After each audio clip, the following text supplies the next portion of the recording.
မူလကပွင့်လင်းနေတဲ့ငကားနိုင်ငံကရုတ်တရက်နိုင်ငံတကာကိုပိတ်လိုက်ကြောင်းကြေညာပြီးလက်ရှိလုပ်နေတဲ့အခြေခံအဆောက်အုံတိဆောက်ရေးတွေအားလုံးကိုရပ်နားလိုက်တယ်ပြီးတော့နိုင်ငံရဲ့အင်အားကုန်သုံးပြီးတမနီးမြို့တော်34ခုကိုတိဆောက်ခဲ့တဲ့တစ်ချိန်တည်းမှာပဲအရေးပေါ်စစ်သား8တန်းကိုစုဆောင်းပြီးတစ်လုံးကိုစစ်အုပ်ချုပ်ရေးကြေညာကအဆင့်တစ်စစ်ရေးပြင်ဆင်မှုအခြေအနေကိုရောက်သွားတဲ့ဒီသတင်းကိုထုတ်ပြန်လိုက်တာနဲ့တကဘာလုံးကိုရုတ်တဲဖြစ်သွားစေတယ်။ဒါပေမဲ့သူတို့ကငကားနိုင်ငံရဲ့တကယ်ရည်ရွယ်ချက်ကိုမခံမနိုင်တဲ့အတွက်ကန့်ကွက်နေတဲ့အချိန်မှာပဲသတင်းမှားတွေနဲ့တိုက်ခိုက်တာတွေလှုပ်လာကြတယ်။ငကားနိုင်ငံသားတွေအယူတွေချစ်သွားပြီးဆိုပြီးကဘာမြေရဲ့တခုတည်းသောရေပန်းစားတဲ့သတင်းဖြစ်လာတယ်။ဒါပေမဲ့ပြင်ပကတန်တရားတွေနဲ့ဟန်တာမှုတွေကိုရင်ဆိုင်ရချိန်မှာငကားနိုင်ငံကအရင်ကသဘောကောင်းတဲ့အမှုချင်းကိုပြောင်းလဲပြီးနိုင်ငံတကာကိုတိုက်ရိုက်ပိတ်ပစ်လိုက်တယ်။ဘာလို့လဲဆိုတော့ငကားနိုင်ငံကနောက်တစ်ပတ်နေရင်ဒဏ္ဍာရီခေတ်ကြီးရောက်လာတော့မယ်။အဲ့ဒီအချိန်ကျရင်မရေမတွက်နိုင်တဲ့ပြင်ပကဘာကမျိုးနွယ်စုတွေကဘာမြေကိုရောက်လာလိမ့်မယ်ဆိုတာရုတ်တရက်တည်သွားလို့ပဲဒီလိုအန်သားစရာကောင်းတဲ့သတင်းကငါဖုံးခဲကစာရိုလေးတစ်ဆောင်ကနေလာတာစာထဲမှာထင်ရှားရေးထားတာကတော့ဒဏ္ဍာရီခေတ်ကဘာမြေကိုမရောက်ခင်မှာတခုတည်းသောအတွင်းပိုင်းစံတက်ခွင့်ကိုရရှိတဲ့အတွက်ဂုဏ်ယူပါတယ်ပထမဆုံးအနေနဲ့648ချက်ဖြစ်လိုက်တာနဲ့ဒဏ္ဍာရီလာအလောက်ကန်ကိုရရှိနိုင်ပါပြီ။ဟေးဒါကဘာလဲဘလို့လို့ပေါ်လာတာလဲရက်ရက်ဖြတ်သိမ်းမယ်ပိတ်လိုက်လေဘာလို့နှိပ်လို့မရတာလဲသွားပါပြီမလုပ်ပါနဲ့မြင်ရက်ပါမလုံးနဲ့ငါကပြက်သားသားပဲဖြတ်မယ်ဆိုတာကိုနှိပ်လိုက်တယ်ဒါပေမဲ့နောက်တစ်စက္ကန့်မှာပဲဖုန်းကထိန်းချုပ်လို့မရပဲဂိမ်းကိုဒေါင်းလုတ်ဆွဲသွားလိမ့်မယ်လို့ဘသူထင်မှလဲငါလက်ချောင်းတွေနာလာတဲ့အထိနှိပ်ပေမဲ့ဘာတော့ပြန်မှုမှမရှိဘူးငါကဖုန်းကိုပိတ်ပြီးပြန်ဖွင့်ဖို့ပြင်လိုက်တဲ့အချိန်မှာပဲရုတ်တရက်ခန်းထားတဲ့ဂီတတန်စင်တစ်ခုကဖုန်းထဲကနေထွက်ပေါ်လာပြီးရှားပါပြီးထူးဆန်းတဲ့တားရဲမျိုးစုံကရှေ့မှာပေါ်လာတဲ့တကယ်ကိုအသက်ဝင်နေတဲ့မြင်ကွင်းတွေကြောင့်ငါချက်တည်သွားတယ်ခင်ဘာအတိပေးချက်လဲလေးစားအပ်ပါတော့အတွင်းပိုင်းစံတက်ကစားသူအတွင်းပိုင်းစံတက်ခွင့်ကိုအသက်သွင်းနိုင်ခဲ့တဲ့အတွက်ဂုဏ်ယူပါတယ်ဒီဂိမ်းကိုဒဏ္ဍာရီခေရဲ့ကောင်းကင်ဘုံအသိစိတ်ကတဘာဝလျောက်ဖန်တီးထားတာဖြစ်ပြီးဒါကကောင်းကင်ဘုံအသိစိတ်ကကဘာမြေကြီးပြန်လည်မွေးဖွားဖို့အတွက်ပေးအပ်တဲ့မျှော်လင့်ချက်ရောင်ကြီးတစ်ခုပဲဖြစ်ပါတယ်ကျေးဇူးပြုပြီးတတိပြုပါဒဏ္ဍာရီခေဟာနောက်တစ်ပတ်ကြာမှရောက်လာပါလိမ့်မယ်တစ်ပတ်ကြာမှအတွင်းပိုင်းစံတက်ခွင့်ကိုပြန်လည်ရုပ်သိမ်းမှာဖြစ်ပြီးဂိမ်းကိုလည်းအပြီးတိုင်ပိတ်သိမ်းပါလိမ့်မယ်ကစားသူတွေရဲ့ဂိမ်းထဲကဇက်ကောင်စွမ်းရည်တွေဟာအပြင်ကလက်တွေ့ဘဝတွေကကစားသူတွေစီကိုရာခိုင်နှုန်းပြည့်ရောက်ရှိလာမှာဖြစ်ပါတယ်ပထမ6ရက်မှာတော့နေ့စဉ်ဇက်ကောင်ရဲ့အခြေခံစွမ်းရည်10ရာခိုင်နှုန်းကိုသာရရှိမှာဖြစ်ပါတယ်နောက်တစ်ပတ်ကြာဒဏ္ဍာရီခေရောက်လာမှသာအားလုံးကိုရရှိမှာဖြစ်ပါတယ်ဒီလိုဆက်တိုက်ပေါ်လာတဲ့သတိပေးချက်တွေကြောင့်ငါရန်ကိုအန်တတန်တရားဖြစ်သွားတယ်ဒီဂိမ်းကတကယ်ကြီးလားဒါနဲ့ငါလည်းစမ်းကြည့်မယ်ဆိုရဲစိတ်နဲ့ဂိမ်းကိုစကစားလိုက်တယ်ဒီဂိမ်းရဲ့နောက်ခံဇလန်းကတော့ထူးဆန်းတဲ့တားရဲတွေကျူးကျော်လာတာဖြစ်ပြီးလူသားတွေက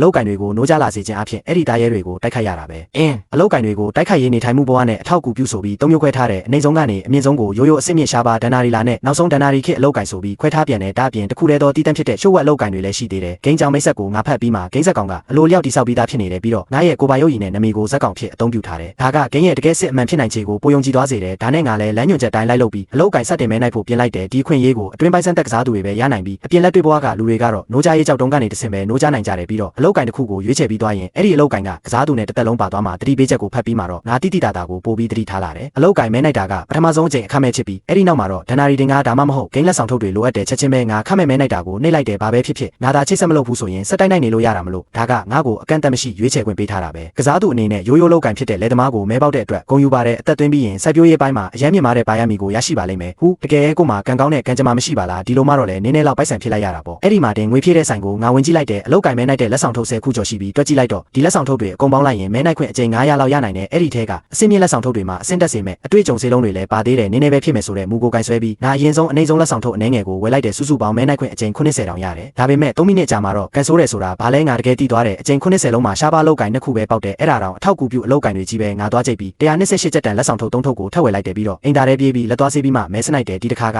ကြိမ်80လုံးကိုမှဒဏ္ဍာရီလာအလောက်ကင်တစ်ခုပဲပေါက်တယ်အဲ့ဒါကလည်းနေထိုင်မှုဘဝအလောက်ကင်ဖြစ်နေသေးတယ်ငါဒေါသထွက်ပြီးတကိုယ်လုံးကိုတုံနေတာပဲမျောလင်းချက်မထားတော့တဲ့အချိန်မှာပဲထူးခြားခမ်းနားတဲ့ဂီတတန်စင်တစ်ခုကရုတ်တရက်ထွက်ပေါ်လာတယ်ငါတစ်ချက်တုံသွားပြီးဂိမ်းထဲမှာရွှေရောင်တွေတောက်ပလာပြီးထူးဆန်းတဲ့မြင်ကွင်းတွေပေါ်လာတယ်နောက်ဆုံးမဲနိုင်တဲ့အချိန်အနေငယ်မှာရွှေရောင်ဆင့်ပေါက်သွားတယ်ကစားသူအနေနဲ့ဒဏ္ဍာရီခေအလောက်ကင်ဖြစ်တဲ့သူရဲကောင်းဝိညာဉ်ဆင့်ခေါ်သူကိုရရှိတဲ့အတွက်ဂုဏ်ယူပါတယ်တည်ဆုံးသွားတဲ့သူရဲကောင်းဝိညာဉ်တွေကိုဆင့်ခေါ်ပြီးအတူတကွတိုက်ခိုက်နိုင်ပါတယ်အဆင့်ဆင့်တက်တိုင်းသူရဲကောင်းဝိညာဉ်တစ်ခုကိုဆင့်ခေါ်နိုင်ပါတယ်ငါသူရဲကောင်းဝိညာဉ်ဆင့်ခေါ်သူရဲ့အကြောင်းကိုကြည့်ပြီးမျက်နှာမူရာပြောင်းသွားတဲ့အချိန်တော်ကြာတဲ့အထိတွေးပြီးမှငါသွားကြိတ်ပြီးမဲနိုင်တာကိုထပ်နှိပ်လိုက်တဲ့ဒဏ္ဍာရီခေအလောက်ကင်ကအမြင့်ဆုံးအဆင့်အလောက်ကင်ဆိုပေမဲ့တာမန်လူတွေလည်းနိုးကြနိုင်ကြတယ်ကဘာမြေရဲ့တူးတဲ့တော့အတွင်းပိုင်းစံတက်ကစားသူဖြစ်တဲ့ငါကဒဏ္ဍာရီခေအလောက်ကင်တစ်ခုတည်းကိုပဲချိတ်ဆက်လိုက်မယ်ဆိုရင်နည်းနည်းများညံ့လုံးမနေဘူးလားအနည်းဆုံးတော့တစ်ခုတည်းသောတီးတန့်ဖြစ်တဲ့ရှိုးဝက်အလောက်ကင်ဖြစ်ရမယ်လေပိုက်ဆံဖြစ်ရုံပဲမဟုတ်ဘူးလားငါသုံးနိုင်ပါတယ်ကွာဒီလိုရေးမိပြီးငါသွားကြိတ်ကမဲနိုင်တဲ့လက်ဆောင်ထုတ်တွေအကုန်လုံးကိုဝယ်လိုက်တယ်အဲ့ဒီနောက်မှာတော့နဖန်းစားခံရတယ်လို့ယူယူမှုမှုကိုမဲနိုင်တော့တာပဲကောင်းကင်ဘုံတီးစိတ်ကပဲငါရဲ့စေတနာကိုမြင်သွားလို့လားမသိဘူးရုတ်တရက်အယောင်ဆုံးလင်းနေတဲ့ဓာတ်ရိပ်တွေကောင်းကင်ပြည့်ရှိမှာပေါ်လာတယ်ကစားသူအနေနဲ့တစ်ခုတည်းသောရှိုးဝက်အလောက်ကင်ဖြစ်တဲ့ကဘာဦးအစဓာတ်ဆရာကိုမဲပေါက်တဲ့အတွက်ဂုဏ်ယူပါတယ်ချိတ်ဆက်ပြီးပါကကဘာဦးအစဓာတ်ကိုယ်တွေကိုရရှိမိဖြစ်ပြီးတားရဲများကိုတက်ဖြတ်ပါကအတွေ့အကြုံရရှိမှု$20မီဓာတ်တိုင်းကျွမ်းကျင်မှုအားလုံးကိုနိုးကြစေနိုင်ပြီးဓာတ်တိုင်းစွမ်းရည်အကျိုးသက်ရောက်မှု100ရာခိုင်နှုန်း$မီအလောက်ကင်ပါရမီအကျိုးသက်ရောက်မှု100ရာခိုင်နှုန်း$မီငါအဲ့ဒီအကြောင်းကိုဖတ်ကြည့်ပြီးမျက်နှာတစ်ပြင်လုံးဝမ်းသာလုံးဆိုသွားတယ်နောက်ဆုံးတော့ငါပေါက်သွားခဲ့ပြီးကဘာဦးအစဓာတ်ဆရာထက်ပိုတန်မာတဲ့ရှိုးဝက်အလောက်ကင်ရှိမရှိမသိပေမဲ့ကျန်တဲ့မဲနိုင်ခွင့်က10ချိန်ပဲကျန်တော့တယ်ကန်ဆိုးလုံးနဲ့ကိုဒီထက်ပိုကောင်းတာပေါက်နိုင်ဦးမယ်လို့မထင်တော့ဘူးဒါနဲ့ငါတိုက်ရိုက်ပဲချိတ်ဆက်ဖို့ရွေးချယ်လိုက်တယ်လေးစားအပ်ပါတော့အတွင်းပိုင်းစံတက်ကစားသူချန်ပီယံကဘာဦးအစဓာတ်ဆရာဖြစ်လာတဲ့အတွက်ဂုဏ်ယူပါတယ်ကဘာဦးအစဓာတ်ကိုယ်တွေကိုရရှိပြီးအာကာသစွမ်းအင်သုံးဓာတ်တိုင်းစွမ်းရည်ကောင်းကင်ခွဲဓာတ်ခုတ်ချက်ကိုနိုးကြလာစေပါတယ်တတိပြုရန်အလောက်ကင်အဆင့်ဆင့်တိုင်းဓာတ်တိုင်းစွမ်းရည်တစ်မျိုးကိုနိုးကြစေနိုင်ပါတယ်အလောက်ကင်အဆင့်50ကိုရောက်ရှိပါကကောင်းကင်ဘုံလက်နက်တိုင်းမှာတစ်ဆင့်အလောက်ကင်စွမ်းရည်ကိုပြိုးထောင်နိုင်ပါတယ်ဖုန်းထဲကတတိပေးချက်ကိုကြည့်ပြီးငါရန် ဝမ်းသာသွားတယ်နောက်ဆုံးတော့လည်းကန်ကောင်းသွားပြီပဲပထမဆုံးအချိန်စွမ်းရည်နိုးကြတာမှာတင်စွမ်းအားကြီးတဲ့အာကာသစွမ်းအင်ကိုရလိုက်တာလေအဲ့ဒီနောက်လက်ဆောင်ထုတ်ထဲကအလာကားရတဲ့အတွေ့အကြုံစေလုံးတွေကိုအကုန်သုံးလိုက်တယ်မူလကအဆင့်တပဲရှိတဲ့ဇက်ကောင်ကလည်းအဆင့်45အထိရောက်သွားတယ်ခဏအကြာမှာတော့အလုတ်ကင်အချက်လက်ပေါ်လာတယ်နမီချန်ရွှန်အလုတ်ကင်ကဘာဦးအစဓာတ်ဆရာအဆင့်45ခွန်အား1380ကိုခန့်စွမ်းအား1480စိတ်စွမ်းအင်2960လက်နက်ဝတ်စုံမရှိအလုတ်ကင်စွမ်းရည်အာကာသစွမ်းအင်ကောင်းကင်ခွဲဓာတ်ခုတ်ချက်ရေခဲစွမ်းအင်မိုင်းတောင်းချီရေခဲပိတ်လောင်ခြင်းလျက်စီးစွမ်းအင်နက်လျက်စီဓာတ်ခုတ်ချက်အမောင်စွမ်းအင်အမောင်ငရဲပြတ်သုံးခြင်းအလုတ်ကင်ပါရမီကိုအဆင့်50ရောက်ပြီးနောက်ဖွင့်လှစ်ပါမီဒီနေရာရောက်တော့ငါကျေနဲ့စွာနဲ့ခေါင်းညစ်လိုက်တယ်ဘာပဲဖြစ်ဖြစ်တာမန်လူတွေရဲ့ခွန်အားကိုခန့်စွမ်းအားစိတ်စွမ်းအင်အမြင့်ဆုံးကမှ10မှတ်ပဲရှိတာလေဒါပေမဲ့အဲ့ဒီအချိန်မှာဘိုက်ကစားလို့အော်လာတဲ့အချိန်ကိုကြည့်လိုက်တော့ည8နာရီတောင်ထိုးတော့မယ်အဲ့ဒါနဲ့ငါဇက်ကောင်ကိုထိန်းချုပ်ပြီးဂိမ်းထဲဝင်ကအတွေ့အကြုံရှာခိုင်းထားပြီးငါအတွက်တော့စားစရာတစ်ခုခုသွားရှာလိုက်တယ်အဲ့ဒီအချိန်မှာငါစိတ်ထဲတော်တော်လေးစိုးရိမ်ပူပန်နေမိတယ်ဘာလို့လဲဆိုတော့စောစောကတနာရီအတွင်းမှာတင်ပိုက်ဆန်ထောင်ကနန်းလောက်သုံးလိုက်မိလို့ပဲလစာ8000လောက်ပဲရတဲ့တယောက်အနေနဲ့ဒါကငါခံနိုင်ရရှိတဲ့ကန့်သက်ချက်ထက်ကိုကျော်လွန်နေပြီလေဒါကြောင့်ငါထက်မဖြစ်ရတော့ဘူးတကယ်လို့များအတူတာဖြစ်နေခဲ့ရင်တော့ငါသွားပြီးပဲစိတ်ပူနေလဲအလာကားပဲဂိမ်းဇက်ကောင်ကအလိုလျောက်တိုက်ခိုက်နေတာဆိုတော့လောလောဆယ်ငါလုပ်စရာဘာမှမရှိဘူးဒါနဲ့ဖုန်းကိုပြန်ကင်ပြီးဂိမ်းချောင်းကိုတေချာပြန်ကြည့်လိုက်တယ်ဒဏ္ဍာရီခေဂိမ်းတစ်ခုလုံးရဲ့အလုတ်ကင်အဆင့်သက်မှတ်ချက်ကိုရေးပူရအားဖြင့်အခြေခံအဆင့်ရာကနန်းဘရင်အဆင့်စစ်မှန်သောဘရင်အဆင့်ဒဏ္ဍာရီလာသူတော်ဆင့်အဆင့်နဲ့ဒဏ္ဍာရီလာဘရင်မင်းမြတ်အဆင့်ဆိုပြီးခွဲခြားထားတယ်ဒဏ္ဍာရီလာဘရင်မင်းမြတ်အဆင့်ထက်မှာကျေဒါယာအေကယ်အဆင့်ဆိုတာရှိသေးတယ်ဒါပေမဲ့အဲ့ဒီအဆင့်ကမိခိုးရောင်ဖြစ်နေပြီးဝင်ကြည့်လို့ကိုမရသေးတာ OD မြင့်ဆုံးစိန်ခံလက်ဆောင်ထုတ်ထဲမှာနိုးကြရေးကြောက်တုံးတတုံးပဲပါတာကိုဈေးနှုန်းကယွမ်1ဘီလီယံတောင်လားတကယ်ပဲဈေးရဲခေါ်တာပဲဒါပေမဲ့ဒဏ္ဍာရီခေတ်တာတကယ်ရောက်လာမယ်ဆိုရင်ဒီဈေးကတကယ်တော့နည်းနည်းမှမများဘူးအဲ့ဒီနောက်ငါလက်ဆောင်ထုတ်တစ်ခုချင်းစီကိုနှိပ်ပြီးအသေးစိတ်ကြည့်လိုက်တယ်အဲ့ဒီထဲကတချို့ပစ္စည်းတွေကငါ့ကိုသွားရည်ကြစေပေမဲ့ဈေးနှုန်းတွေကတော့ကြောက်လန့်သွားစေတယ်ငါပင်ပန်းပန်းစုဆောင်းထားတဲ့ငွေလေးကဒီလက်ဆောင်ထုတ်တွေရဲ့အကျွေးစေဖို့လောက်တောင်မလောက်ဘူးလေဆိုင်ထဲကလက်ဆောင်ထုတ်တွေကိုကြည့်ပြီးသွားတော့သားရဲတွေရဲ့မှတ်တမ်းစာအုပ်ကိုဆက်ကြည့်လိုက်တယ်တချို့သားရဲတွေရဲ့အဆင့်ကဒဏ္ဍာရီလာဘရင်မင်းမြတ်အဆင့်ကိုတောင်ရောက်နေပြီးသူတို့ရဲ့စွမ်းရည်တွေကပိုးလို့တောင်ထူးဆန်းသေးတယ်ရှေးဟောင်းတရုတ်ဒဏ္ဍာရီလာတောင်နဲ့ပင်လယ်ကျန်းကိုအဆင့်မြင့်ထားတဲ့အတိုင်းပဲည10နှစ်နာရီတောင်ထိုးသွားပြီလားလေးစားအပ်ပါတော့အတွင်းပိုင်းစံတက်ကစားသူချန်ရွှန်ပထမဆုံးနေ့မှာတင်အဆင့်40ခုနှစ်အထိမြင့်တင်နိုင်ခဲ့တဲ့အတွက်ဂုဏ်ယူပါတယ်အပြင်လက်တွေ့ဘဝရှိကိုခန္ဓာမှအခြေခံစွမ်းရည်10ရာခိုင်နှုန်းကိုရရှိပါလိမ့်မယ်အခုဂိမ်းဇက်ကောင်ရဲ့စွမ်းရည်အမှတ်တွေကထောင်ကနန်းတွေဖြစ်နေတော့10ရာခိုင်နှုန်းရရင်တောင်ရာကနန်းလောက်ရှိတာတာမန်လူတယောက်အတွက်ခွန်အားကိုခန်းစွမ်းအားစိတ်စွမ်းအင်ဆိုတဲ့အခြေခံစွမ်းရည်3ခုရဲ့အမြင့်ဆုံးက10မှတ်ပဲရှိတဲ့အတွက်ဒီစွမ်းရည်တွေကငါ့ကိုဒီကဘာမြေပေါ်မှာပြန်ပတ်ကင်းဖြစ်စေမှာပဲရုတ်တရက်အခန်းတစ်ခုလုံးမှာတောက်ပတဲ့အလင်းရောင်တွေထွက်ပေါ်လာပြီးရွှေရောင်လင်းဆက်လေးတွေကလေထဲကနေအလိုလိုထွက်ပေါ်လာကရေစီးကြောင်းကြီးတစ်ခုလိုငါ့ကိုယ်ထဲကိုစီးဝင်လာတယ်နေလို့ကောင်းလို့ငါတန်ထွက်အောင်မိမလို့တောင်ဖြစ်သွားတယ်ခန္ဓာကိုယ်ကတဖြည်းဖြည်းပြေဝလာတာကိုငါခံစားသိရှိနိုင်ပြီးကြီးမားတဲ့ခွန်အားတွေကရင်ထဲကိုစီးဆင်းလာတဲ့အခုအချိန်မှာတော့ငါတကယ်ကိုတမလာပြီဆိုတာတေးသေးချာချာကိုခံစားနေရတယ်